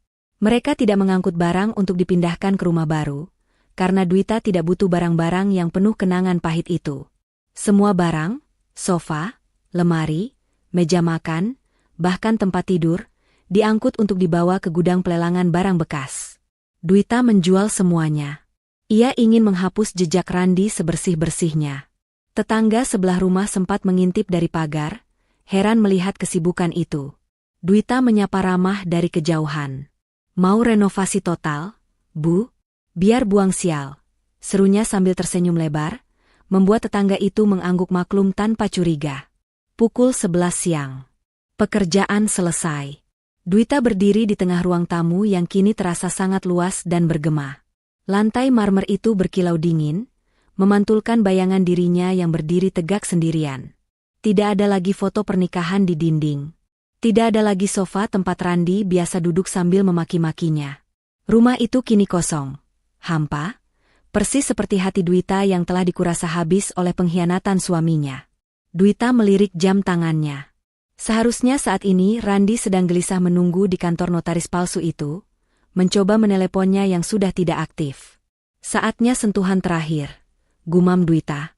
Ia berjalan menuju sudut ruangan, mengambil sebuah kalengket semprot berwarna merah darah yang sudah ia siapkan. Dengan tangan yang stabil, tanpa keraguan sedikitpun, Dwita mulai menulis di dinding ruang tamu yang putih bersih.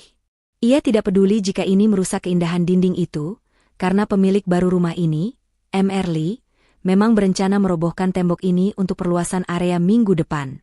Jadi, Dwita bebas berekspresi. Suara desis cat semprot terdengar nyaring di ruangan kosong itu. SSSSHH. SSSSHH. Huruf demi huruf terbentuk, besar, merah, dan menetes seperti luka yang menganga. Dwita menumpahkan semua rasa sakitnya dalam tulisan itu. Ia tidak menulis di pintu depan agar tidak mencolok dari luar, tapi ia menulisnya tepat di dinding yang akan langsung terlihat begitu pintu utama dibuka. Kejutan dari si, beban, yang kamu hina. Rumah ini sudah kujual 10 miliar. Terima kasih sudah membebaskan aku. Selamat menikmati hidup tanpa beban. Dwita mundur beberapa langkah, menatap mahakaryanya dengan puas. Tulisan itu berteriak lantang, mewakili suara hatinya yang selama ini bungkam. Sempurna, bisiknya. Dwita kemudian meletakkan kunci rumah dan kunci duplikat di tengah lantai, tepat di bawah tulisan itu. Ia juga meletakkan sebuah amplop kecil di sebelahnya. Di dalam amplop itu hanya ada selembar uang Rp2.000, uang parkir, sebagai simbol harga diri Randi di matanya sekarang. Tepat pukul 11.30, perwakilan keamanan dari pihak MRLI datang untuk mengambil alih aset. Dwita menyerahkan akses gerbang kepada mereka. Pastikan tidak ada yang masuk sampai pemilik lama datang sore nanti, Pak. Biarkan dia masuk sendiri, biar dia menikmati kejutannya. Setelah itu, silakan Bapak usir dia atas tuduhan masuk tanpa izin properti orang lain. Pesan Dwita dingin. Siap, Bu Dwita. Kami mengerti tugas kami, jawab kepala keamanan itu tegas. Dwita menyeret koper kabin kecilnya keluar dari gerbang rumah megah itu untuk terakhir kalinya. Ia tidak menoleh ke belakang. Ia memesan taksi online menuju bandara. Pesawatnya ke Bali akan berangkat 2 jam lagi. Di sana, ia akan memulai hidup baru sebagai Dwita yang mandiri, pengusaha wanita yang sukses, tanpa embel-embel, Nyonya Randi. Sementara itu, di kantor notaris, Randi mulai panik. Sudah jam 12 siang, Dwita belum juga muncul. Ponsel istrinya tidak aktif. Sialan, kemana sih perempuan bodoh itu?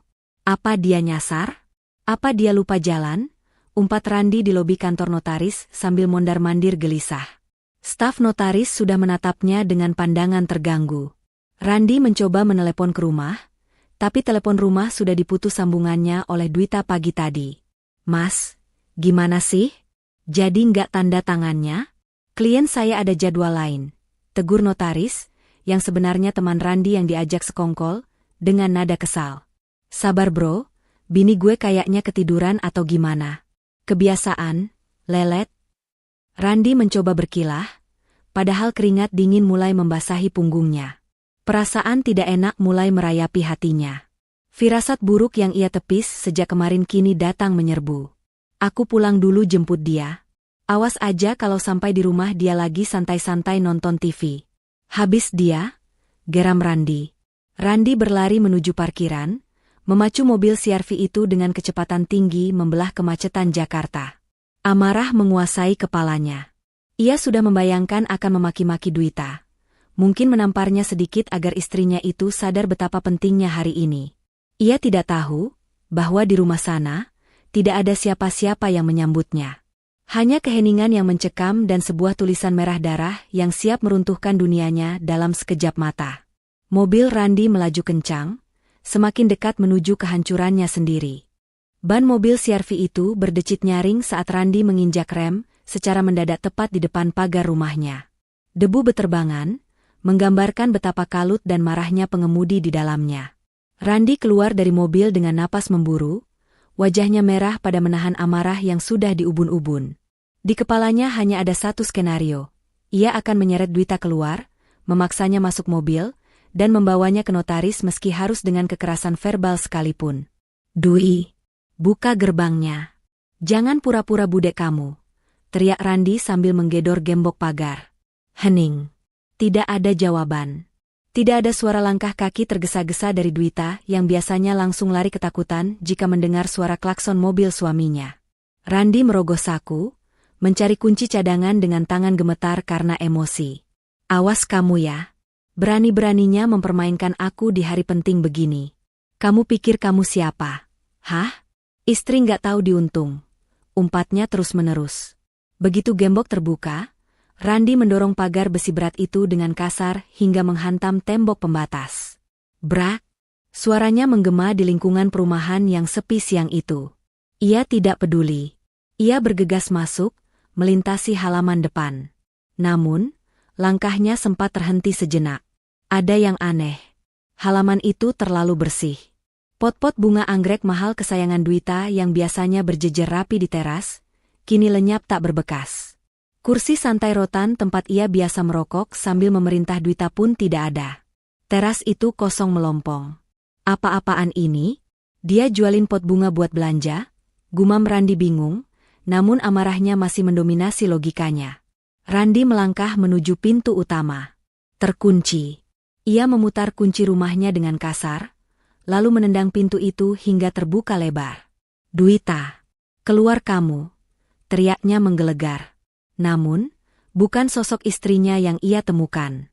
Bukan juga wajah ketakutan Dwita yang menyambutnya. Yang menyambutnya adalah kehampaan. Randi terdiam kaku di ambang pintu. Matanya membelalak, pupilnya mengecil seketika saat memandang ke sekeliling. Ruang tamu yang kemarin masih dipenuhi perabot mewah, kini benar-benar kosong. Lantai marmer putih itu terhampar luas tanpa sehelai benang pun. Gorden sutra yang dipesan khusus dari luar negeri sudah hilang, menyisakan jendela telanjang yang membiarkan sinar matahari menusuk masuk dengan tajam.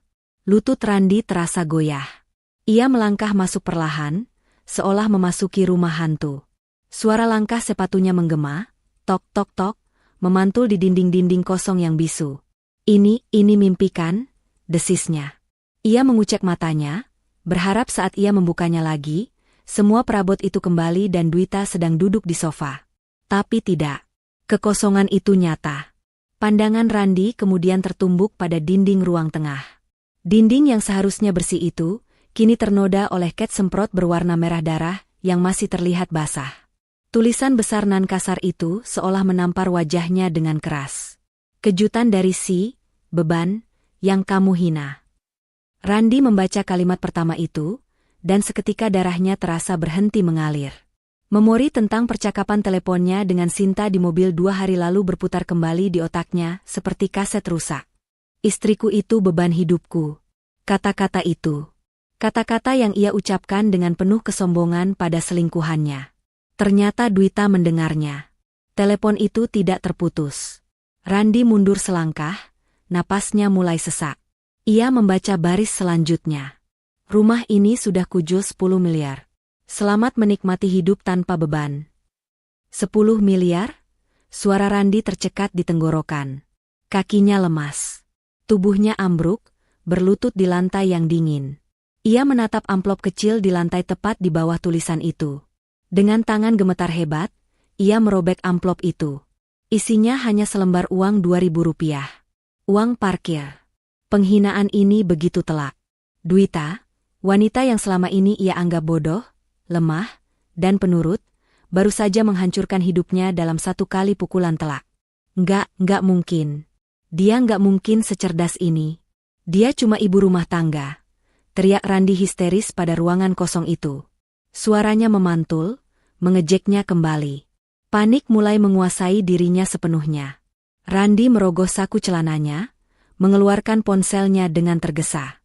Ia membuka aplikasi mobile banking. Ia harus mengecek rekening tabungan bersama yang ia pegang aksesnya, tempat di mana ia menduga Dwita menyimpan uang belanja atau sisa tabungan. Login. Loading. Layar ponsel itu menampilkan angka yang membuat jantung Randi serasa ditarik paksa dari rongga dadanya. Saldo, 0 rupiah. Riwayat transaksi menunjukkan penarikan dana besar-besaran dan pemindahan buku ke rekening tak dikenal pagi ini, tepat sebelum bank tutup operasional clearing. Habis, semuanya habis. Randi menjatuhkan ponselnya. Wajahnya pucat pasi seperti mayat. Belum sempat ia memproses kehancurannya, terdengar suara derap langkah sepatu bot berat mendekat dari arah pintu depan. Randi menoleh kaget. 3 orang pria berbadan tegap dengan seragam security hitam-hitam berdiri di sana, menatapnya dengan tatapan intimidasi. Salah satunya memegang tongkat pemukul. "Maaf Pak, Anda siapa?" tanya salah satu security itu dengan nada tegas yang tidak bersahabat. Randi bangkit berdiri, mencoba mengumpulkan sisa-sisa arogansinya. Kalian yang siapa? Masuk rumah orang sembarangan. Saya pemilik rumah ini, suami dari Dwita. Security itu tersenyum sinis, saling berpandangan dengan rekannya. Oh, jadi ini Bapak Randi, mantan suami Bu Dwita? Mantan? Saya masih suaminya, bentak Randi. Maaf Pak Randi, ucap kepala security itu sambil melangkah maju, membuat Randi mundur ketakutan. Berdasarkan instruksi dari pemilik baru rumah ini, Bapak Emerly, dan dikuatkan oleh surat kuasa dari Ibu Dwita selaku penjual yang sah, rumah ini sudah kosong dan diserah terimakan per jam 12 siang tadi. Anda tidak punya hak berada di sini. Anda sedang melakukan pelanggaran masuk tanpa izin. Nggak mungkin. Sertifikatnya belum balik nama. Randi menyangkal, masih tidak mau menerima kenyataan. Akta jual beli sudah sah tadi pagi. Dan satu lagi, security itu menunjuk ke arah luar, ke mobil CR-V yang terparkir di depan. Pihak showroom mobil juga sudah menunggu di depan. Katanya mobil itu sudah dibeli kembali oleh mereka atas permintaan Ibu Dwita, dan Bapak diminta menyerahkan kuncinya sekarang juga karena status peminjaman sudah habis. Dunia Randi runtuh. Semuanya gelap. Rumah hilang. Uang hilang. Mobil hilang. Kalian bohong. Ini konspirasi. Panggil Dwita ke sini. Saya mau bicara sama istri saya. Randi berteriak-teriak seperti orang gila. Matanya merah menyala. Ibu Dwita sudah tidak bisa dihubungi. Pak. Beliau menitipkan pesan, kalau Bapak mengamuk, kami diizinkan untuk menyeret Bapak keluar secara paksa. Jawab security itu dingin. Tanpa aba-aba lagi, dua orang security memegang lengan Randi kiri dan kanan. Randi memberontak, meronta-ronta, memaki-maki dengan kata-kata kotor. Namun tenaga mereka jauh lebih kuat. Randi diseret keluar dari rumah mewah yang kemarin masih ia banggakan sebagai istananya. Ia diseret melintasi halaman, melewati pagar, dan dihempaskan begitu saja ke aspal jalanan perumahan yang panas. Jangan kembali lagi ke sini, atau kami panggil polisi, ancam kepala security itu sebelum menutup gerbang besi tinggi itu dengan keras. Blam! Suara gerbang tertutup itu terdengar seperti vonis mati. Randi duduk terjerembab di aspal. Bajunya kotor, rambutnya acak-acakan, dasinya miring. Beberapa orang dari pihak showroom mendekat, mengambil paksa kunci mobil dari tangan Randi yang lemas tak berdaya, lalu membawa pergi satu-satunya kendaraan yang ia miliki. Randi ditinggalkan sendirian. Di tengah jalan, di bawah terik matahari yang menyengat, tanpa dompet, tertinggal di mobil, tanpa rumah, tanpa istri. Ponselnya yang retak layarnya berbunyi lagi. Randi melihatnya dengan pandangan kabur. Pesan dari Sinta. Sayang, kok belum dateng? Kita jadikan pesta? Aku udah booking tempat nih. Mahal lo. Jangan telat ya, transfer dulu uangnya. Randi tertawa. Tawa yang sumbang, kering, dan gila. Ia tertawa menertawakan kebodohannya sendiri. Pesta? Pesta apa? Pesta kehancurannya? Dwita. Rintihnya pelan, air mata kemarahan dan penyesalan mulai bercampur menjadi satu. Kamu benar-benar iblis berwajah malaikat. Randi menatap rumah megah di depannya yang kini tertutup rapat. Ia sadar, ia tidak hanya kehilangan harta. Ia telah kehilangan satu-satunya orang yang tulus menerima kekurangannya, dan ia membuangnya demi sampah yang kini menagih uang pesta padanya. Dan yang paling menyakitkan, ia tahu ini baru permulaan. Ia belum memberitahu Sinta bahwa Raja, yang dibanggakannya kini telah menjadi gelandangan. Matahari sore Jakarta terasa membakar kulit, namun tak sebanding dengan panasnya hati Randi. Setelah diusir paksa oleh security dari rumah yang ia kira miliknya, Randi berjalan tertatih menyusuri trotoar panas dengan penampilan yang menyedihkan.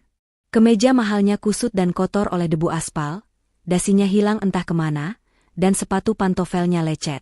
Ia merogoh saku celananya. Dompetnya tertinggal di dashboard mobil yang sudah disita pihak showroom.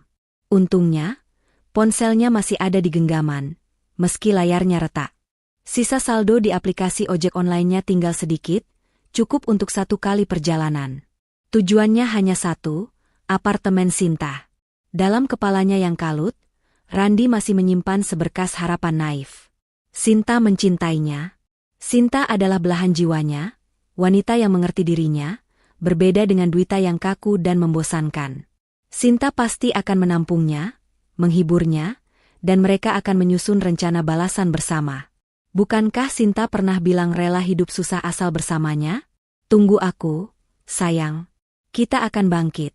Gumam Randi seperti orang meracau, menepis tatapan jijik orang-orang yang berpapasan dengannya di jalan. Setibanya di lobi apartemen mewah tempat Sinta tinggal, apartemen yang sewanya dibayar menggunakan kartu kredit Randi bulan lalu, Randi langsung naik ke lantai 15. Ia tidak mempedulikan tatapan curiga resepsionis. Ia butuh pelukan Sinta. Randi menekan bel pintu kamar nomor 1508 berulang kali dengan tidak sabar. Pintu terbuka. Sinta berdiri di sana, cantik mempesona dengan gaun malam berwarna merah marun yang seksi, rambutnya sudah ditata rapi ala salon, dan aroma parfum mahal menguar tajam. Wajahnya berseri-seri, mengira Randi datang membawa kabar gembira. "Hai, sayang. Akhirnya dat." Ucapan Sinta terhenti di tenggorokan saat melihat kondisi Randi. Matanya menyapu penampilan kekasihnya dari ujung rambut yang acak-acakan sampai ujung kaki yang berdebu. Senyumnya lenyap seketika, digantikan kerutan jijik di dahi. "Mas? Kamu kenapa? Kok kayak gembel gini?" Pekik Sinta kaget, mundur selangkah menjauhi Randi seolah takut tertular penyakit. "Mana mobil barunya? Mana sertifikat rumahnya? Kita kan mau party." Randi masuk tanpa permisi, langsung menghempaskan tubuhnya ke sofa krem di ruang tamu Sinta. Ia memijat pelipisnya yang berdenyut hebat. "Hancur, Sin. Semuanya hancur," rintihnya parau. Sinta menutup pintu dengan kasar, lalu berkacak pinggang di hadapan Randi. "Hancur apanya? Jangan bikin aku panik dong. Kamu bilang hari ini Dwita tanda tangan pemindahan aset." Randi mendongak, matanya merah berkaca-kaca menatap Sinta. "Dwita, perempuan ular itu menipu kita. Dia tidak tanda tangan pemindahan aset ke aku. Dia malah menjual rumah itu diam-diam ke orang lain. Tadi siang rumah itu sudah kosong, dijual beserta isinya. Aku diusir, Sin. Diusir kayak anjing kurap oleh security pembeli baru." Sinta ternganga. Wajahnya pucat sesaat, lalu berubah merah padam karena amarah. "Apa? Dijual? Terus uangnya? Uang 10 miliar itu mana? Pasti kamu pegang kan? Atau minimal masuk rekening bersama?" Randi menggeleng lemah. "Nggak ada sepeser pun. Rekening aku kosong." Dia mindahin semua uangnya entah kemana. Mobil ditarik showroom. "Dompet aku kebawa di mobil. Aku nggak punya apa-apa lagi sekarang. Sin, aku cuma punya kamu." Randi mencoba meraih tangan Sinta, mencari simpati. "Boleh aku numpang di sini dulu ya, sayang? Sampai aku dapat kerjaan baru atau pinjaman uang. Aku janji bakal urus perceraian ini dan tuntut dia gono gini." Sinta menepis tangan Randi kasar. Plak! Suara tepisan itu terdengar nyaring di ruangan yang hening. Randi terkejut, menatap Sinta tak percaya. Wanita yang biasanya manja dan memanggilnya, "Mas sayang," dengan suara mendesah, kini menatapnya dengan sorot mata yang dingin dan kejam, persis seperti predator melihat mangsa yang sudah busuk. "Numpang?" tanya Sinta dengan nada tinggi yang melengking. "Kamu pikir apartemen ini panti sosial? Kamu pikir aku mau nampung cowok kere yang gak punya masa depan kayak kamu?" "Sin, kok kamu ngomong gitu?" Suara Randi bergetar.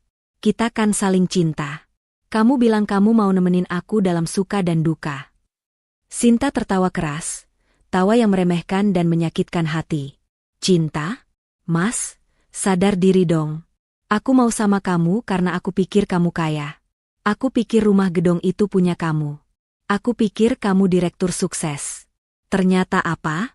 Kamu cuma suami benalu yang numpang hidup di ketiak istri. Kalau rumah itu punya Dwita, berarti selama ini yang kaya itu Dwita, bukan kamu." Kata-kata itu menghujam dada Randi lebih tajam daripada pisau belati. Kenyataan pahit ditampar mentah-mentah ke wajahnya. "Tapi aku berkorban buat kamu, Sin. Aku khianati Dwita demi kamu." Randi mencoba membela diri. "Itu si derita kamu. Siapa suruh bodoh?" Cibir Sinta kejam. "Dengar ya, Mas Randi yang terhormat. Cicilan apartemen ini mahal. Skincare aku mahal. Makan aku harus di restoran mewah. Kalau kamu buat beli rokok aja nggak mampu, mau kasih makan apa ke aku? Cinta? Cinta nggak bisa dimakan. Sinta berjalan cepat ke kamar tidur, lalu keluar membawa sebuah tas jinjing berisi beberapa baju ganti Randi yang memang sering ia tinggal di sana. Sinta tidak menyerahkannya baik-baik, melainkan melemparkannya ke wajah Randi. Bawa sampah-sampah kamu ini. Keluar dari apartemenku sekarang juga. Usir Sinta sambil menunjuk pintu. Sin, tegak kamu. Ini udah malam. Aku mau tidur di mana? Randi memohon, harga dirinya sudah runtuh sepenuhnya. Bodoh amat. Tidur di kolong jembatan kek, di masjid kek, terserah. Yang penting jangan di sini. Aku mau siap-siap. Nanti malam ada om-om pejabat yang mau jemput aku. Dia lebih kaya dan lebih real daripada kamu yang cuma omong kosong. Randi terbelalak.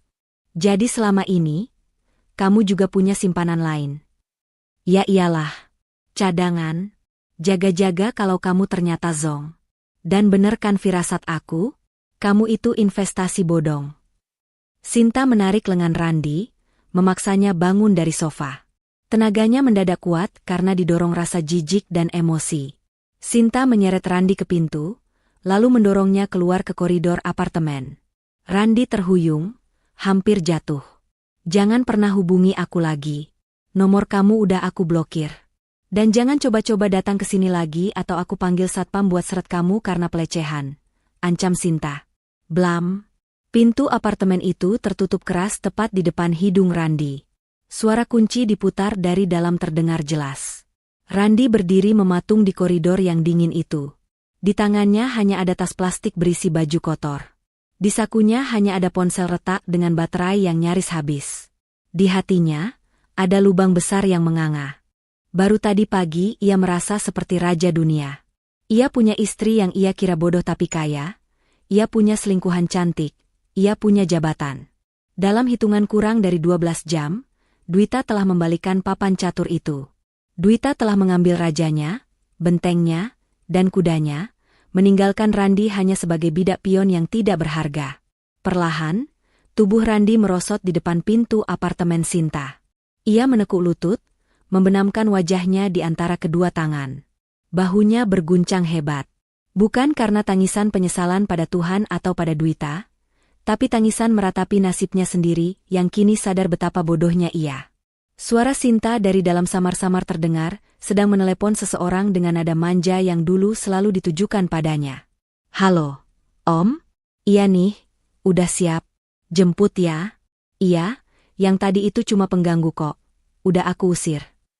Randi mengangkat wajahnya. Rasa sakit hati berubah menjadi rasa malu yang luar biasa. Ia teringat wajah Dwita yang tulus menyiapkan sarapannya setiap pagi. Wajah Dwita yang memijat kakinya saat lelah. Wajah Dwita yang selalu tersenyum meski ia hina. Istriku itu beban hidupku. Bisik Randi mengulangi kalimat kutukannya sendiri. Sekarang ia sadar, Dwita bukanlah beban. Dwita adalah tiang penyangga yang kokoh. Dan ketika tiang itu pergi, bangunan hidup Randi runtuh seketika menjadi puing-puing tak berharga. Sinta, yang ia kira atap peneduh, ternyata hanyalah ilalang yang terbang saat badai datang. Randi bangkit dengan gontai. Ia berjalan menuju lift dengan tatapan kosong. Ia tidak tahu harus kemana. Pulang ke rumah orang tuanya di kampung? Mustahil, ia terlalu malu karena sudah sesumbar sukses di Jakarta. Ke rumah teman? Ia tidak punya teman sejati karena selama ini ia sombong dan pelit. Malam itu, Jakarta terasa lebih dingin dari biasanya.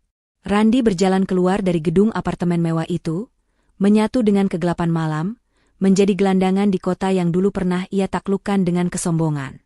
Dan di kejauhan, bayang-bayang senyum Dwita seolah menghantuinya, menjadi mimpi buruk yang tak akan pernah berakhir. 6 bulan berlalu sejak hari kehancuran itu. Roda kehidupan berputar dengan kejam bagi mereka yang tidak pandai bersyukur. Randi kini bukan lagi manajer necis yang duduk di ruangan ber-AC. Ia hanyalah seorang pekerja lepas di sebuah jasa catering murahan. Tubuhnya yang dulu tegap berisi, kini kurus kering dan kulitnya menggelap karena sering bekerja serabutan di bawah matahari. Wajahnya terlihat jauh lebih tua dari usianya, gurat keputusasaan terpatri jelas di sana. Malam ini, Randi ditugaskan menjadi pelayan minuman di sebuah grand opening hotel bintang 5 yang baru saja selesai dibangun di kawasan elit Jakarta Selatan. Gajinya malam ini hanya cukup untuk membayar tunggakan sewa kamar kos petak sempitnya yang pengap dan penuh nyamuk. "Heh, Randi, jangan melamun. Itu nampan diisi lagi. Tamu VVIP sebentar lagi masuk," bentak supervisor catering, membuat Randi tersentak kaget. "Iya, Pak. Maaf," cicit Randi sambil buru-buru mengisi gelas-gelas kristal dengan minuman bersoda. Hatinya perih. Dulu, ia yang membentak orang. Kini, ia yang dibentak setiap hari. Suara musik orkestra mulai terdengar megah. Lampu-lampu sorot diarahkan ke pintu masuk utama ballroom. MC dengan suara lantang mulai berbicara. "Hadirin sekalian, mari kita sambut pemilik dari Dewita Luxury Hotel Resort, Ibu Dwita Anggraini, beserta keluarga." Prang! Nampan di tangan Randi terlepas. Gelas-gelas kristal itu pecah berantakan di lantai, menciptakan kegaduhan kecil di sudut ruangan. Namun, Randi tidak peduli pada pecahan kaca yang menggores sepatunya yang sudah jebol. Telinganya berdengung.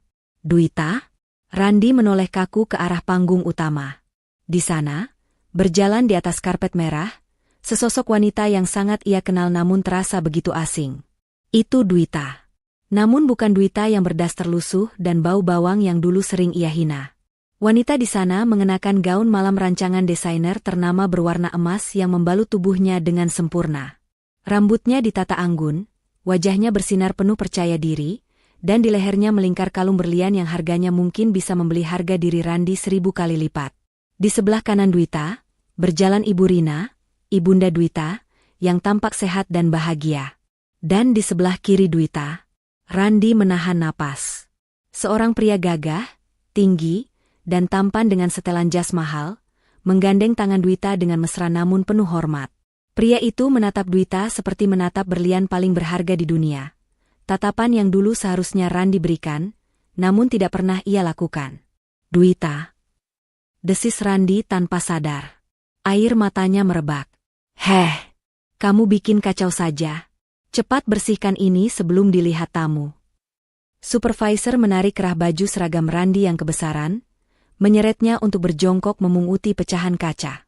Randi memunguti beling itu dengan tangan gemetar. Saat ia mendongak, rombongan VVIP itu berjalan melewatinya. Jarak mereka hanya 2 meter. Wangi parfum Dwita tercium oleh hidung Randi.